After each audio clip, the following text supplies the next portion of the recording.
อยากช่วยเหลือตัวเองไปพยายามช่วยเหลือไปตลอดนะอยากช่วยเหลือตัวเองไปตลอดเนาะอื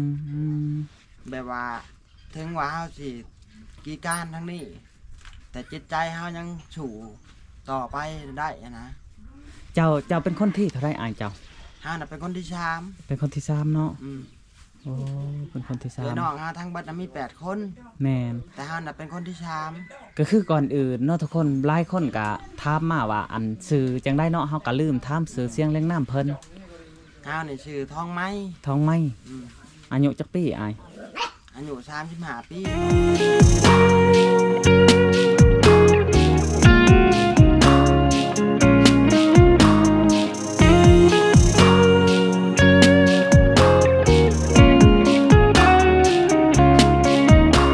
เอาไปดีเขาไปดีไปฉันก็แฮงดีเนาะอายเนาะแมนเขาไปได้ดีแบบนั้นก็เฮาก็ดีใจนํ แม่นทุกคน สำหรับเฮานะสิถูกข์สิยากเฮาก็บึกเบือนสู่ต่อไปสำหรับตัวเฮาเองนั่นแหละ แต่สำหรับอายเนาะเฮาอยากถามความในใจของอายอันนี้บ่แม่นว่าเว้าใส่กันเนาะทุกคนเนาะก็คืออยากถามความในใจของอายถ้าว่ารถเหยียบเมียแบบนี้นี่อายรับได้บ่เมีย รับได้ รับได้บ่ รับได้ อ๋อ เฮาก็สิพร้อมดูแลเบิ่งแย่งเขาตลอดช่วยเหลือเขาตลอด จนกว่า จนกว่า นี่จากกันเนาะ เออ ว่าง่ายจนกว่าอันสิ้นสุดจา จ ก น กัน กว่าสิสิ้นชุดจากกัน อ๋อ เฮาบ่ทิม ยันว่าอายสิเลือกแบบเมียเลือกในบ่ บ่เฮาบ่เลือกเฮาบ่เป็นคนจังซั่นเฮาบ่เลือกแบบนั้น โอ้ทุกคนเอ้ย เฮาขอเลือกมีหยังก็ทุกข์ยากลำบากหยังก็เฮาพร้อม พร้อมจะสู้ ดูแล เนาะ พร้อมจะสู้ต่อไปด้วยกัน แต่ลูกเมียปะถิ่มเฮาไปจังที่กะถามว่าเฮาเชื่อใจบ่เฮาก็เชื่อมาก ถามว่าเฮาดีใจจะได้เขาคืนมาบ่เฮาก็อยากได้มาก แต่ก็เขาเลือกทางของเขาเองแหละกะเฮาก็ตัดสินใจบ่ได้นะ ตัดสินใจบ่ได้เนาะ มีแต่ตามใจเขาให้เขาไป ในเมื่อเขาพร้อมคืนมาหาเฮานี่ เขาพร้อมมาคืนมาตอนใดเฮาก็หับ เฮาก็หับเสมอ หับเสมอเนาะอายเนาะ เฮาบ่ปะบ่ถิ่มเขา บ่ปะบ่ทิม เขาตกทุกข์ได้ยากมาเฮาก็พร้อมสิหับสิดูแลเขาคือเก่า อันนี้อันอายได้ยินจากปากของเมียเลยบ่ว่าแบบว่าเมียบ่ให้ไปยุ่งเกี่ยว เฮาได้ยินจากปากของเมียเอง โอ้อย่าว่าชาวบ้านเว้าบ่แม่น บ่ เนาะ ชาวบ้านนะ เขาก็บ่ได้เว้าหรอก อ๋อ เฮาน่ะมาแหละเฮานํหาลูกหาเมียเฮามาถึงบ้านน้ำพ่อน้ำแม่เฮาแหละเฮาน่ะอยากเห็นลูกอยากเห็นเมียเฮา โอ้ แล้วเขาก็พ่อแม่น่ะแต่งให้น้องพาเฮาไป ไปหาเมีย ไปหาเมีย พอไปถึงแหละลูกเมียเว้ากับเฮาจังซั่นจังที่เฮาก็หับคำที่เขาเว้า แสดงว่าอายได้ยินจากปากเลยเนาะ เฮาก็กลับคืนมาเฮาก็บอกกับพ่อกับแม่เฮาว่าลูกเมียหาเว้ากับเฮาแบบนี้ อยู่กับเฮาบ่ได้ต่อไป แล้วก็ป้าถิ่มเฮาก็มาเว้าสุพ่อสุแม่พังพ่อแม่ก็แล้วแต่ว่าคันลูกเต้าถิ่มปะจังซั่นก็ลูกอยู่ได้บ่ลูกอยู่ได้ก็อยู่ ลูกอยู่บ่ได้ก็พ่อก็บ่จักแนวสิเฮ็ด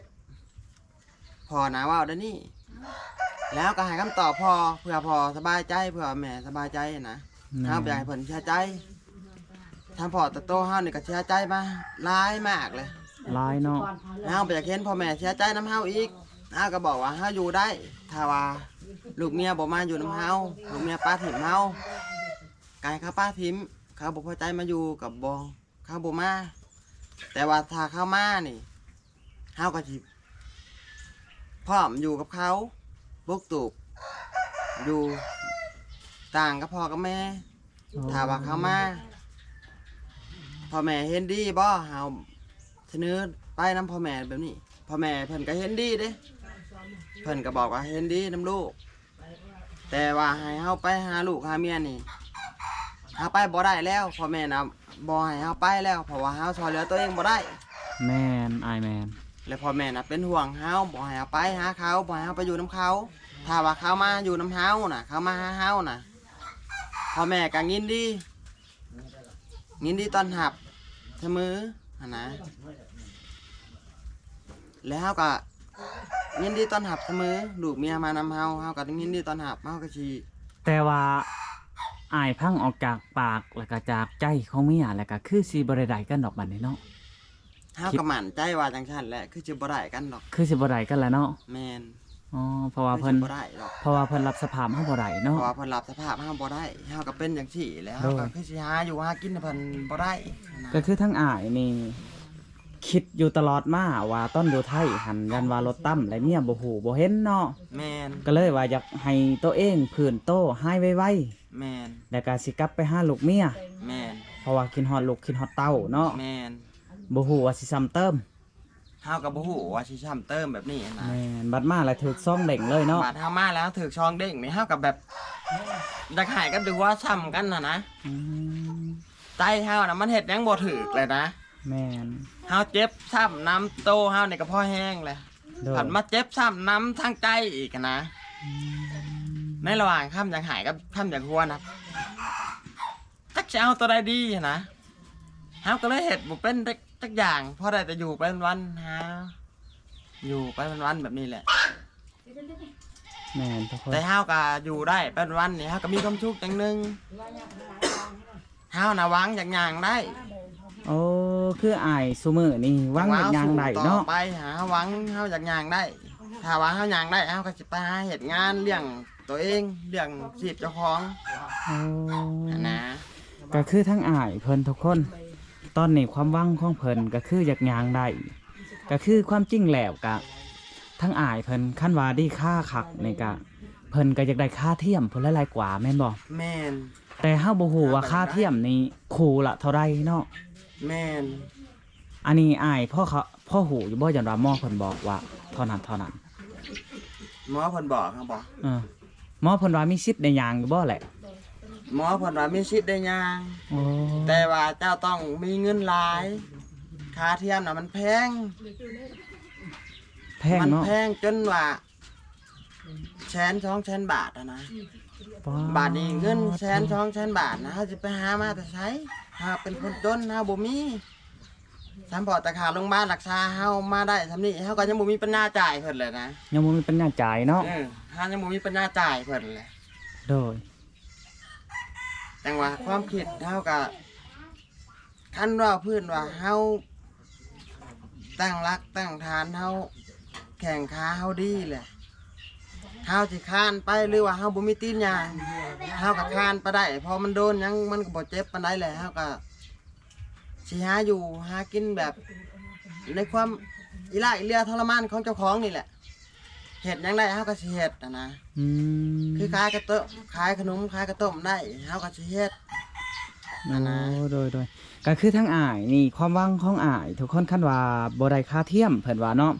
ก็คือคันบาดแผลเพิ่นหายนี่เพิ่นก็สิสู้บุกบื้นไปเนาะ ก็สิสู่บึกบื้นต่อไปนะ ทุกคน เฮาก็สิหาเฮ็ดแนวมันเบาๆนะ แม่ หาแนวเฮาเฮ็ดได้ โดย เลี้ยงชีวิตเจ้าของเป็นวันพอบ่ได้เพิ่งพาพ่อแม่ปานใดนะเพราะว่าพ่อแม่เฮาก็เป็นคนบ่มี เป็นคนบ่มีอีกอย่างเพิ่นก็เฒ่าแน่เนาะ เออ น้องนงก็หลายคน กระเท้า เว่าง่ายๆทุกคนก็คือเอื้อยไอ้น้องเพิ่นก็สู่ลูกหาเมียหมดทุกคนแหละก็คือครอบครัวไผครอบครัวมันแม่นบ่อาย แม่นก็ครอบครัวไปครอบครัวมันแหละเขาก็ดูแลครอบครัวเขา แม่น เขาก็จะมาลำบากแต่น้ำห้าวร้ายมัน โด ก็ ย สิเป็นไปบ่ได้อะนะ ก็คืออันทุกคนอันแล้วก็พ่อๆแม่ๆเนาะหรือว่า FC ทั้งหลายบ่ว่าเมืองนอกเมืองหน้าหรือว่าเมืองถอกเมืองไทยเมืองลาวก็แล้วแต่ทุกคนบ่าวสัญญาอยากว่อนคอเนาะก็คือทั้งอ้ายเพิ่นนี่โอ้ยทุกคนเอ้ยลำบากแห้งตอนนี้เนาะก็คือเพิ่นอยากข้อย่างหรือว่าเพิ่นอยากย่างไหนเนาะทุกคนก็คือบ่มีเงินซื้อค่าเทียมคันว่า FC ทานได้หรือว่าพ่อแม่อยาก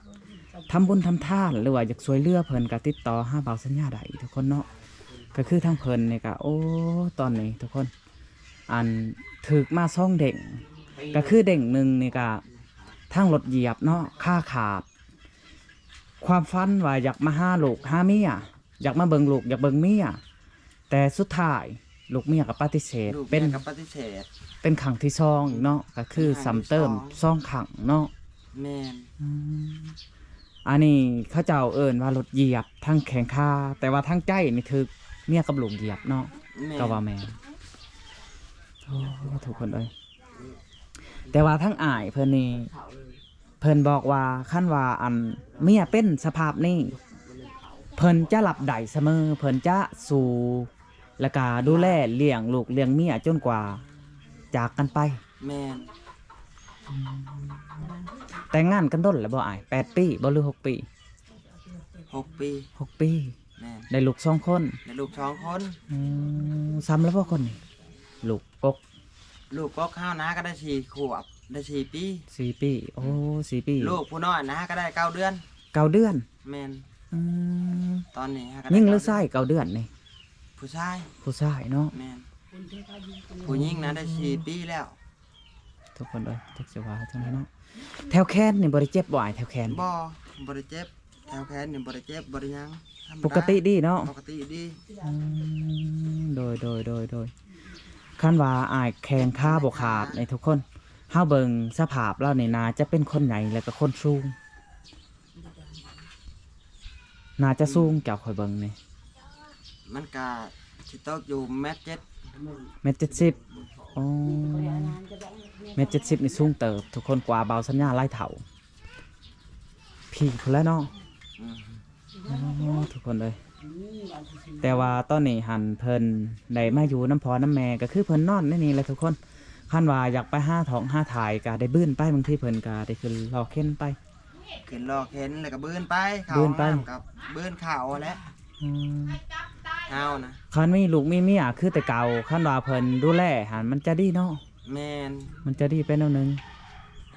แต่ว่าทั้งอ้ายเพิ่นหันอยากอยู่อันตั้งหากก็ว่าแม่นเนาะอ้ายเนาะ แม่น ก็คือทั้งพอว่าจะบอกพอว่าจะปลุกตูบอยู่ในไซ อยู่บ่อนหัน อยู่บนหัน อยู่หันแม่นอยู่หนาทางอยู่บ่อนหันเพราะว่าห้าวหนาใช่ว่าขายเครื่องเล็กน้อยนะขายกระต้มขนมใหม่ เล็กน้อย ห้าวนะ พอได้ขายให้เด็กน้อย เออ และสิเฮ็ดไปได้จังหวะสิไปหาเงินแบบได้อ่ายอันนี้ฮะคิดว่าความในใจของอ่าย ความคิดห้าวนี่บอก โดย เรื่องเงินเรื่องคำนะห้าวยังบ่ทันรู้ว่าสิได้มาจะใช้ อ๋อ แต่ถ้าว่าห้าวมี100,000 กีบ200,000 กีบนะห้าวก็อยากเฮ็ดอาหารนะ โอ้ แบบว่าอยากหมุนกินแบบว่าเฮาซื้อมาเบิด100,000เฮาได้กำไร10,000นี่เฮาก็อยากหมุนกินกำไรมัน10,000ไปวันๆนะ อ๋อให้มันคอยเติบโตขึ้นเนาะ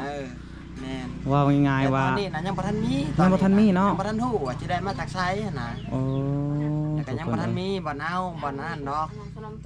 ขนาดเพิ่นแข้งขาขาดทุกคนแข้งขาขาดก็ยังมีอันน้ำจิตน้ำใจสู่ต่อก็คืออยากสร้างกระต๊อบนะฮันทุกคนแล้วก็อยากขายข้าวต้มขนมเพิ่นว่าอัน300,000 กีบเนาะก็คือ อืม อันได้กำไรแบบว่า100,000ก็ได้กำไร20,000แบบว่าเนาะ แม่น ก็ไปซื้อหมด20,000 เออ มาขายต่ออีกได้140แล้วก็ไปซื้อหมื้หันก็ต่อขึ้นเรื่อยๆเนาะ แม่นเฮาน่ะอยากเฮ็ดแบบท่านพอได้กินเป็นวัน พอได้กินไปวัน ๆอืม ๆแล้วก็บ่อยากยุ่งเกี่ยวกับพ่อกับแม่เนาะ แม่น ทุกคน เพราะว่าคุมื้อนี่อาศัยแต่กินน้ำพ่อน้ำแม่ก็คือว่าเอาแหละเฮาขอเพิ่น10,000เฮาไปกินเบิดมื้อนี้มื้อหน้าก็ขออีก10,000กินเบิดอีกมันก็จะได้ขอเพิ่นคุมื้ออะนะ แม่น เพิ่นก็จะบ่มีให้เฮาคุมื้อ แม่น จังว่าเฮาแหละอยากจิตใจเฮาน่ะอยากเฮ็ดจังซั่น ในเฮ็ดจังซั่นเนาะอ้ายเนาะ พอได้กินเองหาเองเฮ็ดเองหั้นนะ โอ้ บ่อยากขอคน โดย อื่นน่ะนะอยากช่วยเหลือตัวเองไปพยายามช่วยเหลือไปตลอดอะนะ อยากช่วยเหลือตัวเองไปตลอดเนาะอืม แบบว่าถึงว่าเฮาสิกีการทั้งนี้ แต่จิตใจเฮายังสู่ต่อไปได้อะนะ เจ้าเป็นคนที่เท่าไรอ้ายเจ้า เฮาน่ะเป็นคนที่ชาม เป็นคนที่3เนาะ อืม โอ้เป็นคนที่สา เอ้ย ม น้องเฮาทั้งเบิดน่ะมี8 คน แม่น แต่เฮาน่ะเป็นคนที่สาม ก็คือก่อนอื่นเนาะทุกคนหลายคนก็ถามมาว่าอันชื่อจังได้เนาะเฮาก็ลืมถามชื่อเสียงเรียงนามเพิ่น เฮานี่ชื่อทองไม้ ทองไม้ อืม อายุจักปีอ้าย อายุ35ปีตอน อ๋อโดยอายุ35ปีเนาะ แม่น แม่นทุกคนก็คือความหวังของเจ้าก็มีอันเดียวที่ยิ่งใหญ่ที่สุดเนาะ แม่น ก็คืออันเพิ่นอยากหย่างทุกคนเพิ่นอยากหย่างและเพิ่นอยากได้ค่าเทียม แต่บ่ฮู้ว่าสิมีเงินซื้อหรือบ่เนาะ แม่น อีกอย่างก็ค่าเทียมกับ มันแพงเนาะอ้ายเนาะ แพงอะไรค่าเทียมนะสำหรับเฮาก็แพงมากเลย แม่นแต่ค่าแบบว่าอัน30,000นี่บ่มีบ่อ้ายแบบนี้นี่ จังหวะนี่แหละเฮาก็บ่ได้ไป บ่ได้ถามเถือ เฮา เนาะ บ่ได้ถามเพื่อเฮาก็ได้ยินแต่พวกแพทย์พวกหมอเขาบอกมากับเฮานะเขาบอกว่า ถ้าว่าจะมีเงินน่ะเจ้าจะย่างได้ แต่จะย่างได้นะมันใช้เงินหลายใช้เป็นแสน2แสนเขาอ่ะ แต่เฮาก็มาคิดว่าเฮาก็จะย่างได้อยู่แต่เงินแสน2แสนเฮาสิไปหามาแต่ไสแต่ขนาดเงินค่าโรงพยาบาลเนี่ยเฮาก็ยังบ่มีปัญญาสิจ่ายมันตะกี้ทุกบาทตอนนี้นะ ก็คือค่าโรงพยาบาลต้นนี่ก็200,000เท่าไหร่ก็ 270,000 270,000 แม่น บาท เฮายังบ่ทันได้จ่ายเพิ่นจักบาทเลย ตอนนี้ พังแล้วก็อึ้งเนาะทุกคนเพราะว่ามันแพงโพดแพงเกินกว่าอันขายให้ขายหน้าใส่กับบ่พอเนาะ บ่พอ บ่พอเลย เพราะว่ามันแพงอีหลี อีกอย่างก็ให้นาตะกร้าเฮาก็มันบ่พอมีหลาย บ่พอมีราย พอได้ เนาะ แต่เฮ็ดกินไปแต่ละ แม่ ปีนะ คันไปขาย ไปกับเบิดไปกับก็ใช่หนี่เพิ่นก็บ่พออีกบัดนี้เฮาจะมากินอยู่ไสอีกเฮาก็ใช้บ่อนเฮ็ดกินบ่อนอันนั้นบ่มีเลยแหละ แมนอายแมน จังว่าเฮาก็บ่มีปัญญาหาไปจ่ายเพิ่นแต่เพิ่นก็ให้ความหวังเฮาว่าให้ตั้งสติให้ใจเย็นๆไว้ มียามใดคอยมาจ่ายถ้าว่าเจ้ามีหน่อยเจ้าก็จ่ายหน่อย โดย จ่ายทีละนิดทีละหน่อยทีละนิดทีละหน่อยไปเพราะว่ามันเขาหามบริคิดกำไรบริคิดหยังนำเฮาเพราะว่าเฮาน่ะเป็นคนบ่มีเขาคิดไปกับบ่ได้ดอกขอแต่ให้จ่ายต้นทุนมันเบิด แมน แต่บอกเขาน่ะบ่ให้เฮาปะต้นทุนของเขาลงมาเสียกับเฮาน่ะ โอ้ เขาบ่ให้ โดย ปะแต่ว่า10ปี20ปีก็เขาให้จ่ายเขาบ่ให้ปะ เขาบ่ลืมเนาะ เขาบ่ลืมเฮาก็สิบ่มีวันลืม แมนเพ มัน ราะ ก็ ว่า ขึ้นอยู่กับจิตใจขึ้นอยู่กับโตเฮาเองนี่ก่อเฮาสิรอดมาได้นี่ก็เพราะว่าเพิ่นช่วยไว้ ถ้าว่าเพิ่นบ่ช่วยไว้นะเฮาก็สิอาจจะสิบ่มีในมื้อนี้ แมน นะ เอาทุกคนคลิปนี้ก็บ่มีหยังหลายเนาะก็อยากวอนขอทั้งผู้ใหญ่ใจดีหรือว่า FC ทางไลน์เนาะจังได้ก็ฝากกดไลค์กดแชร์ให้อ้ายเพิ่นแน่เนาะ เพราะว่าทั้งอ้ายเพิ่นตอนนี้ก็คือคำวังไม้แห้งและต้องการแห้งก็คือค่าเทียมเนาะ แม่น เพราะว่าขั้นใดค่าเทียมนี่อาจจะดีทุกคนเพราะว่ามันยังจะซบใดอยู่เนาะ แม่ เป็น นโคตรใดมืดซองเนาะ กดได้อยู่ โดยเอาทุกคนคลิปนี้ก็บ่มีหยังหลายเฮาก็สิได้อำลาพาจากจังได้ก็ฝากไปติดตามคลิปหน้าทุกคนคลิปนี้ก็ขอกล่าวคำว่าสบายดีสบายดีโดย